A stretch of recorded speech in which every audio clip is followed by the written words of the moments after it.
ویسے زندگی تو گزرتی جا رہی ہے، اور پھر ہمارے پیارے نبی آخری نبی محمد صلی اللہ علیہ وآلہ وسلم نے فرمایا کہ صبح کا ایک قدم اللہ کے راستے میں نکلنا یا شام کا ایک قدم اللہ کے راستے میں نکلنا، یہ دنیا اور معافیہ سے بہتر ہے۔ آپ غور کیجیے، پوری دنیا اور اس کے اندر جو دولت ہے اس سے بہتر ہے ایک قدم نکلنا۔ تو آپ سوچیں، یعنی جو زیادہ قدم نکلے گا وہ کتنا فائدہ ہوگا۔ لیکن قدم نکلنے کا مطلب یہ ہے کہ نکلو کس لیے؟ لوگوں کو اللہ کی طرف بلاؤ۔ ومن احسن قولا ممن دعا الی اللہ، اس سے اچھی بات کس کی ہے؟ جو لوگوں کو اللہ کی طرف بلائے۔ وقال اننی وعمل صالحا وقال اننی من المسلمین، اور خود بھی نیک کام کرے اور بھائیوں کو بھی نیک کام کرنے کی تلقین کرے اور کہے کہ میرا کسی فرقے سے کوئی تعلق نہیں ہے، بالکل میں مسلم ہوں۔ بس جو لا الہ الا اللہ محمد رسول اللہ پڑھتا ہے وہ مسلمان ہو جاتا ہے۔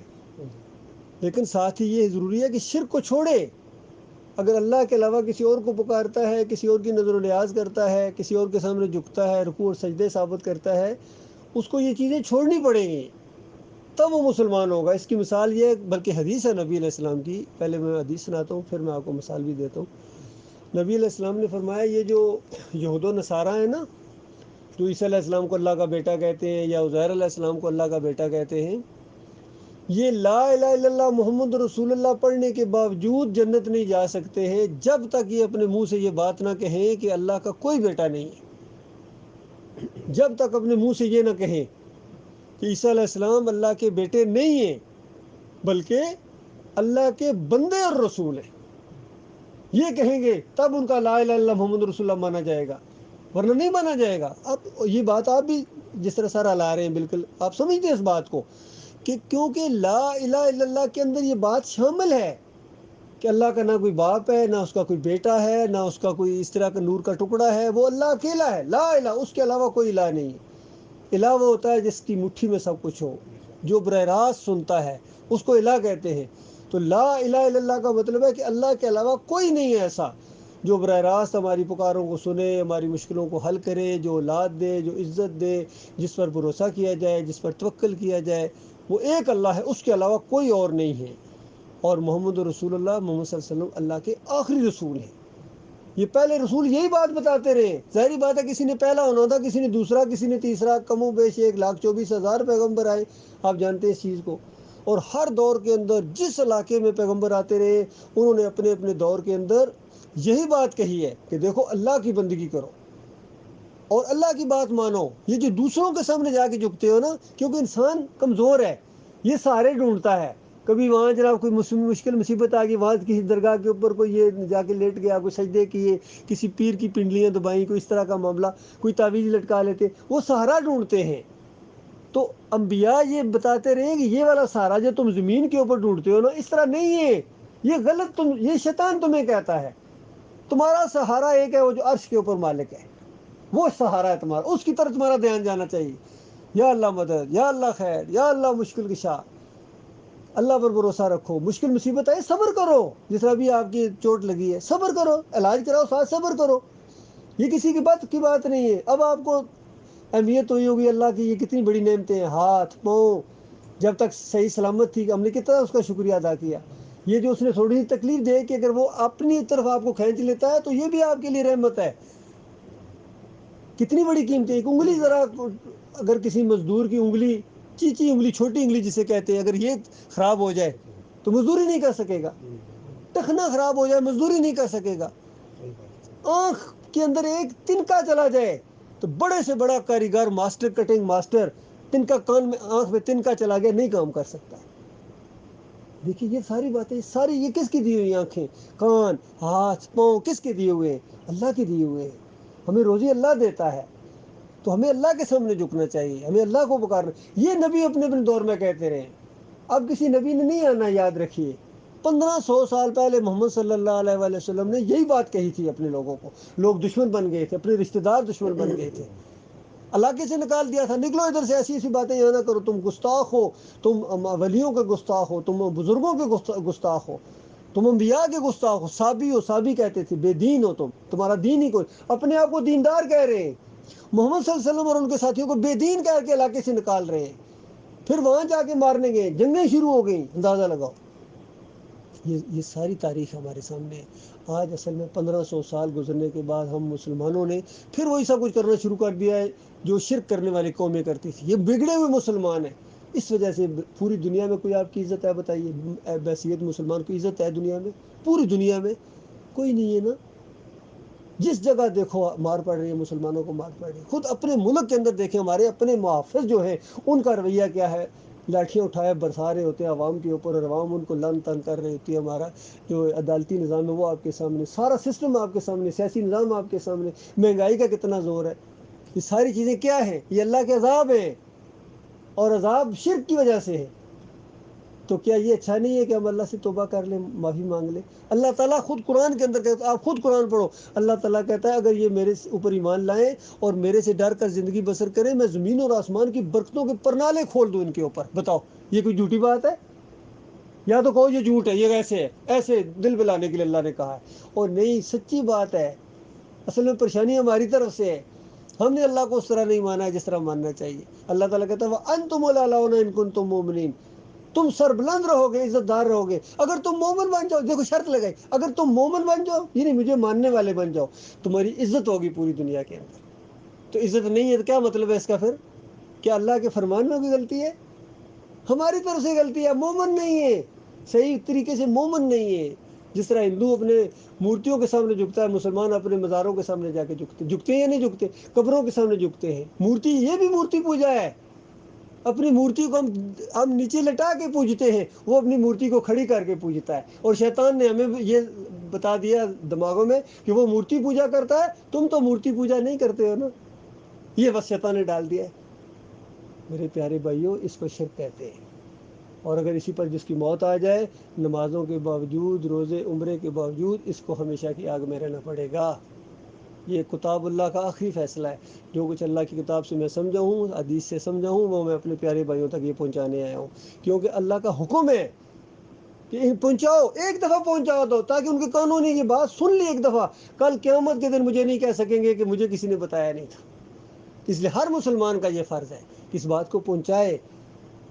بتاؤ، جو دوسروں کو منع کرنے جا رہا ہے، کیا وہ خود کرے گا شرک؟ ایسا نہیں ہو سکتا ہے. اس تبلیغ میں سب سے پہلا فائدہ تبلیغ کرنے والے کو ہوتا ہے، اس کا ایمان اور پکا ہوتا ہے. اور اس کی وجہ سے اگر کوئی ایک بندہ شرک چھوڑ کے اسلام کی طرف، ایمان کی طرف آ جائے تو یہ پوری دنیا کی دولت سے بہتر ہے. اتنا بڑا اجر اللہ تعالیٰ اس کو لکھتا ہے. نیت صحیح ہونی چاہیے، آپ کے ارادے صحیح ہونے چاہیے. اس لیے ہم آپ کے پاس آئے. کوئی ووٹ اور نوٹ اور چندے کی ہمیں اپیل نہیں، کوئی یہ نہیں کہ فلاں جگہ چلے لگاؤ، یہ کرو، ہمارے ساتھ نکلو. یہ باتیں ابھی نہیں ہیں. پہلی بات ہے یہاں بیٹھے بٹھائے اس بات کو مان لو کہ اللہ کے علاوہ کوئی معبود نہیں ہے. اللہ کے علاوہ کوئی دعوت، یہ گواہی تاکہ آج ہی پڑ جائے، اللہ کے علاوہ کوئی معبود نہیں ہے. بس یہ گواہی جس کی پڑ گئی اس کی آخر سمجھ جائے. لیکن اس پر قائم رہنا اصل چیز ہے. کیونکہ مشکل مصیبت میں پھر اللہ آپ کو ڈالے گا، آزمائشوں میں اللہ تعالیٰ آپ کو ڈالے گا. کیونکہ آپ نے کہا اللہ کے علاوہ کوئی معبود نہیں، تو پھر چیک تو کیا جائے گا نا. ایک گڑھا بھی لیتے ہو بازار سے تو کتنا بجا کے ٹھوک کے چیک کرتے ہو. کہ اللہ تعالیٰ آپ کو چیک نہیں کرے گا کہ یہ سچا ہے یا جھوٹ؟ الگ اللہ کو پتہ ہے. یہ صرف آپ کو اللہ دکھا دے گا کہ تم جھوٹے تھے یا سچے تھے. اگر سچے رہو آخری سانس تک اس بات پر ڈٹ جاؤ، کسی کے سامنے نہ جھکو. کہنا یہ نہیں کہ ہمارے عمران خان صاحب بھی کہتے ہیں کسی کے سامنے نہ جھکو، لیکن خود جا کے مزار کے سامنے جھک جاتے ہیں. یہ پرابلم ہے. اگر وہ نہ جھکیں، خود بھی نہ جھکیں، لوگ بھی نہ جھکیں، یقین کیجئے کامیاب ہو جائیں گے. لیکن پرابلم یہاں ہے، لوگوں کو کہتے ہیں نہ جھکیں، خود جا کے جھک جاتے ہیں. مسئلہ یہ ہے.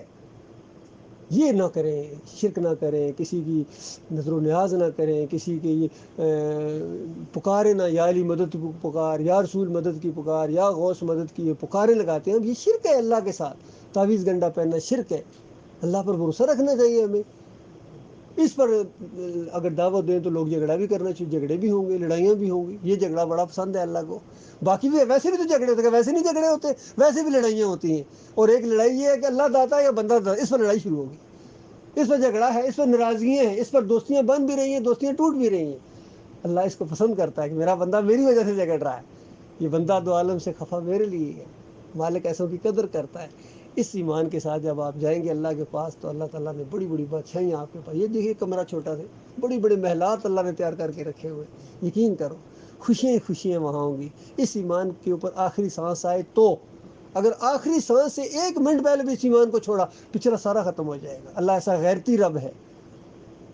اور دوسری طرف وہ آگ لگے گی بجائے نہ بجے گی جو شرک کریں گے نہیں یہ بات مانیں گے، کیونکہ یہ ایک بات ہے جو مانے گا کامیاب ہو جائے گا کہ اللہ کے علاوہ کوئی معبود نہیں اور محمد صلی اللہ علیہ وسلم آخری رسول ہے، ان کا طریقہ چلے گا، اب کسی اور کا طریقہ چلنے والا نہیں ہے، ہم کسی اور کی مانتے ہی نہیں ہیں، بس جو محمد صلی اللہ علیہ وسلم کی طریقے کی بات کرے گا وہ سر کا تاج ہے، اور جو نبی علیہ السلام کی بات کو پیچھے کر کے اپنے پیر یا اپنے کسی بڑے کی بات کو آگے لائے گا ہم اس کی بات کو رد کر دیں گے۔